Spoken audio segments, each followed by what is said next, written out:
ఒక టెంకాయ 12 రూపాయలు రైతుకి ఇస్తున్నామని చెప్తున్నారు అధ్యక్ష. బట్ ఆ 12 రూపీస్ కూడా ఆల్ ది టైమ్స్ కంటిన్యూ కాదు అధ్యక్ష.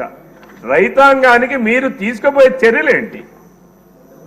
అది ప్రభుత్వం చాలా స్పష్టంగా ఈ రాష్ట్రంలో ఉన్నటువంటి ఒక ప్రాంతానికి కాదు అధ్యక్ష, రాష్ట్రం మొత్తం మీద ఉంది. దానికి గౌరవ మంత్రి గారు చెప్పాలని చెప్పి నేను కోరుతా ఉన్నాను అధ్యక్ష. రెండవది, మా జిల్లాకి సంబంధించి అధ్యక్ష, ఈ కొబ్బరికి పంటకి సంబంధించింది కానీ జీడి పంటకి సంబంధించింది కానీ అక్కడ కూడా ఒక పార్క్ ఏదైనటువంటి ఏర్పాటు చేయాల్సినటువంటి అవసరం ఉంది అధ్యక్ష.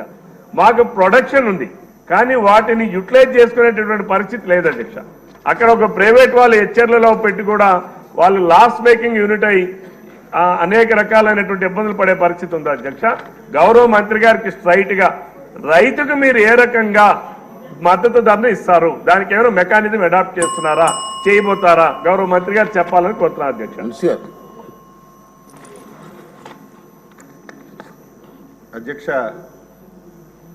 ఉత్తరాంధ్ర ప్రాంతానికి అత్యంత ప్రాముఖ్యత కలిగినటువంటి ఏరియా ఉద్దానం అధ్యక్ష. ఉద్దానం అంతా కూడా జీడి కొబ్బరి రైతులు ఎక్కువగా పంటలు పండిస్తున్నారు.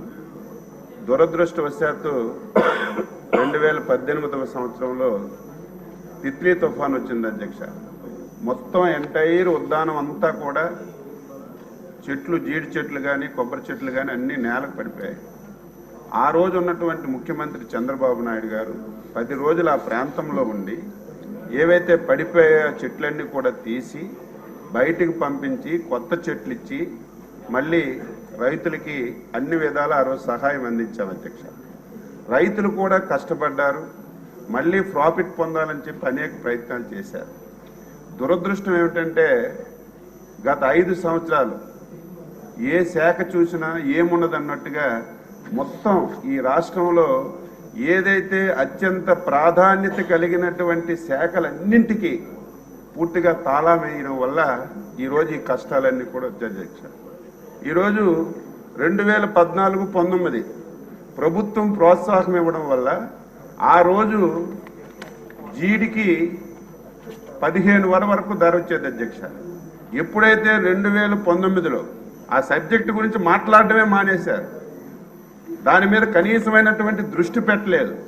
ఎక్కడి నుంచి ప్రభుత్వం ప్రోత్సాహాలు ఇవ్వాలో, వారికి ఏ విధంగా సహాయం ఇవ్వాలో, మార్కెటింగ్ ఏ విధంగా చేయాలో కనీసం సలహాలు ఇవ్వకపోవడం వల్ల 2019కి 15,000 ఉన్నటువంటి క్వింటాల్ ధర 2024-19 మధ్యన అధ్యక్ష 5,000కి 6,000కి పడిపోయింది.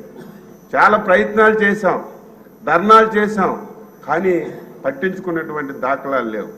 మళ్ళీ గవర్నమెంట్ వచ్చిన తర్వాత మేము దాని మీద మాట్లాడడం ప్రారంభించాం. ఎంతవరకు మనం సహాయం చేయగలమో సహాయం చేసిన వల్ల మళ్ళీ రోజు గర్వపడుతున్నాం. మళ్ళీ 15,000 రూపాయలకి క్వింటాల్ ధర వచ్చింది. అయితే గౌరవ సభ్యురాలు శిరీష గారు అడిగారు, ఒకరోజు పెరుగుతుంది ఒకరోజు తగ్గుతుంది, దీనికి స్థిరమైనటువంటి ధర కల్పించవలసినటువంటి అవసరం ఉంది. అయితే ఇది కేంద్ర ప్రభుత్వం చేయాలి కాబట్టి నేను మంత్రిగా బాధ్యతలు తీసుకున్న తర్వాత దీని ధరని మీరు నిర్ణయించాలని చెప్పి కేంద్ర ప్రభుత్వానికి లేఖ రాశాం. ముఖ్యమంత్రి గారు కూడా ప్రయత్నం చేస్తున్నా తప్పనిసరిగా ఏదైతే జీడి మామిడికి మద్దతు ధర ప్రకటించడానికి మా వంతు ప్రయత్నాలు చేస్తాం. అధ్యక్ష, రైతుకి ఏ విధంగా ఆదాయం పెంపొందించాలని చెప్పి ఆలోచిస్తున్నాం అధ్యక్ష. ఈరోజు రైతు కొబ్బరికాయ తీయడం అమ్మడం తప్ప దాని మీద వచ్చినటువంటి బై ప్రోడక్ట్స్ విపరీతంగా ఉన్నాయి అధ్యక్ష. దురదృష్టవశాత్తు మన రాష్ట్రంలో ఎక్కడ బై ప్రాజెక్ట్స్ లేవు. దీనివల్ల ఏదో కొబ్బరికాయ తీయడం అమ్మడమే జరుగుతుంది. నేను మాటిస్తున్నాను, ముఖ్యమంత్రి గారు కూడా ప్రత్యేకమైనటువంటి దృష్టి పెట్టారు. ఇక్కడే ఎంఎస్ఎంఈ మినిస్టర్ గారు కూడా ఉన్నారు, వాళ్ళతో కూడా మాట్లాడాం. ఏదైతే ఫుడ్ ప్రాసెసింగ్ కూడా చూస్తున్నారు, మేము ముగ్గురు కలిసి తప్పనిసరిగా ఈరోజు క్యాజు ఉంది అధ్యక్ష. క్యాజులో మనకి గింజ పైన తొక్క నుంచి కూడా నూనె తీసి బై ప్రోడక్ట్ తయారు చేయొచ్చు. జీడి మామిడి పండు అధ్యక్ష, పిక్క కంటే పండుకు వాల్యూ ఉంది కానీ రైతుకి తెలియదు అధ్యక్ష. ఆ ప్రాంతానికి వెళ్ళి చెట్ల కింద చూస్తే జీడి పళ్ళన్నీ కుప్పలు కుప్పలుగా కిందే పడి ఉంటాయి, కానీ దాన్ని మనం బై ప్రోడక్ట్గా తయారు చేస్తే పిక్క కంటే పండు మీద ఎక్కువ ఆదాయం వస్తుంది అధ్యక్ష. కానీ దాన్ని ఎవరు గుర్తించలేదు. ఈ మధ్యన ముఖ్యమంత్రి గారు ఢిల్లీ వెళ్ళి మాట్లాడితే ఏవైతే దీన్ని ఒక జోన్లుగా తయారు చేసి ఎంఎస్ఎంఈల ద్వారా ఆ ఉన్నటువంటి రైతులను ఒక గ్రూపుగా తయారు చేసి ఇటువంటి మనం బై ప్రోడక్ట్స్ తయారు చేసే కార్యక్రమాలు చేస్తే విపరీతంగా లాభం వస్తుంది.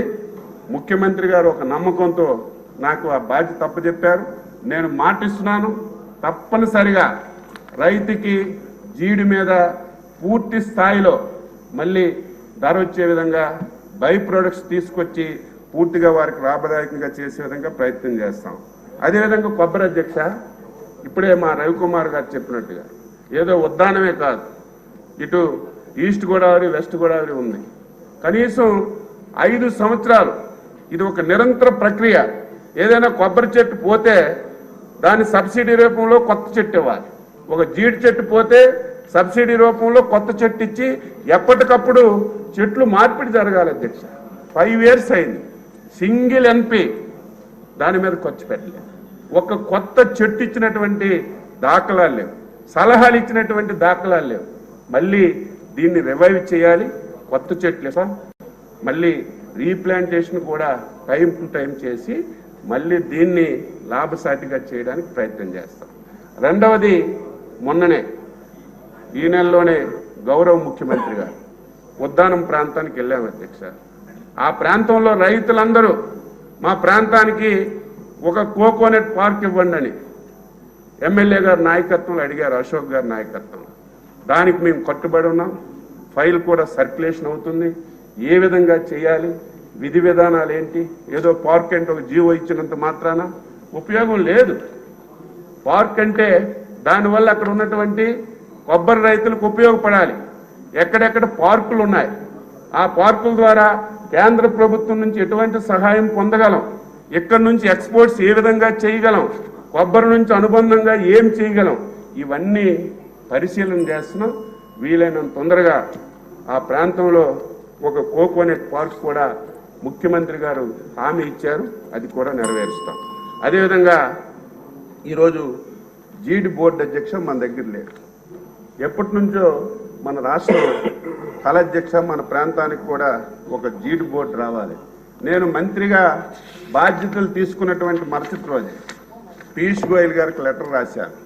శ్రీకాకుళం జిల్లాలో ఒక జీడి బోర్డు పెట్టమని చెప్పి గౌరవ కేంద్ర మంత్రి గారికి చెప్పాం, పరిశు చేస్తున్నారు. ముఖ్యమంత్రి గారు కూడా చెప్పారు, తప్పనిసరిగా పరిశు చేసి శ్రీకాకుళం జిల్లాలో ఒక జీడి బోర్డు కూడా పెట్టగలిగిస్తే ఎన్ని ప్రయత్నాలు ఉన్నాయో అన్ని ప్రయత్నాలు చేస్తాం. చేసి తప్పనిసరిగా మళ్ళీ ఆ ప్రాంతం ఒకప్పుడు ఏదైతే ఉద్దానం అంటే జీడికి కొబ్బరికి కలకల్లాడేదో మళ్ళీ ఆ స్థాయికి తీసుకురావడానికి తప్పనిసరిగా కృషి చేస్తాం.